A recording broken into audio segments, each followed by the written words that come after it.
breaking intensive care room has just been prepped for Trump's arrival. Since President Donald Trump's election in November of 2016, violence and threats of violence have steadily increased against President Donald Trump, his family, his administration, and his supporters.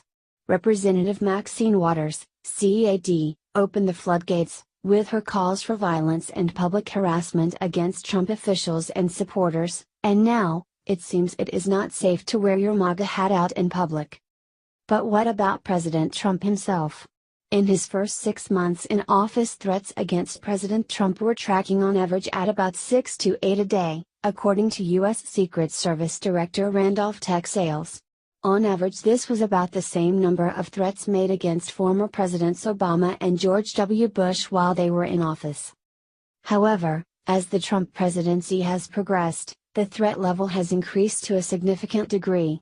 The threats include emails, social media postings, suspicious statements, and various others.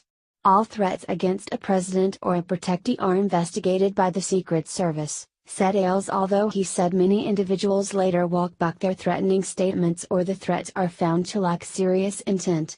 Others are referred to the U.S. Attorney for prosecution. When not referring to President Trump as racist or calling him Hitler or his supporters as Nazis as a means to demonize and dehumanize, leftists, progressives and Democrats with the assistance of the mainstream establishment media decry calls for civility in American politics. In fact, in many instances, they cover up, ignore, downplay, or straight up approve of the wave of violence and public harassment we are seeing against President Trump himself, his family, administration, and his supporters. Tensions have reached an all-time high among the leftist Democrat leaders and their supporters as they call for open season on all things Trump, the president himself included. His detractors will stop at nothing, and the media is only fomenting, encouraging, excusing, and hoping for more. As they blame President Trump for a mass MR he had nothing to do with at a local newspaper, and a 16-year-old boy is assaulted for simply wearing a hat proclaiming the message, "Make America Great Again." This, of course, is a form of harassment because it incites and justifies mob violence. And while the media openly encourage this violence, all things Trump, the media campaign to disarm us, to take away our Second Amendment right to defend ourselves. It appears his detractors will stop at nothing. As a result, special arrangements are being made for the President and First Lady for their upcoming trip to the United Kingdom. Ahead of his visit to Scottish Turnberry, a dedicated intensive care room is being prepared at a Glasgow hospital in Scotland for President Trump in case of an assassination attempt. According to the Scottish Sun. The President will meet the Queen down south, but a room is being kept aside for him up north should he fall ill or an attempt on his life be made. The President and First Lady Melania are set to fly into Prestwick Airport on Friday for the private leg of his UK trip.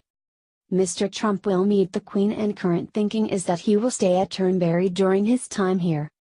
And the Evening Times reports that a room in the ICU of the Queen Elizabeth University Hospital has been kept open in the event of the U.S. President falling ill or an attempt on his life. It is understood the room is not intended to be used unless absolutely necessary over the course of the visit.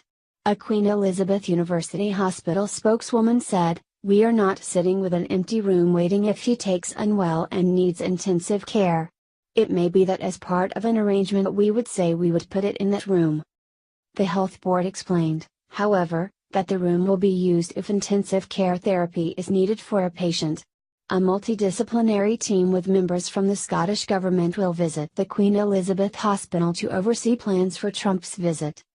A Scottish Government spokesman said, "President Trump is coming to the UK at the invitation of the UK government."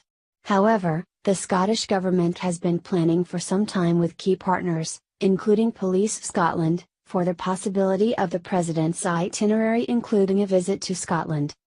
Scotland has deep and long-standing ties of family, friendship and business with the United States, which will continue to endure. At the same time, we will not compromise our fundamental values of equality, diversity, and human rights, and we expect these values to be made clear during the presidential visit to the UK. We would encourage those attending any protests to do so peacefully and safely. We told you how Scott's cops face a major head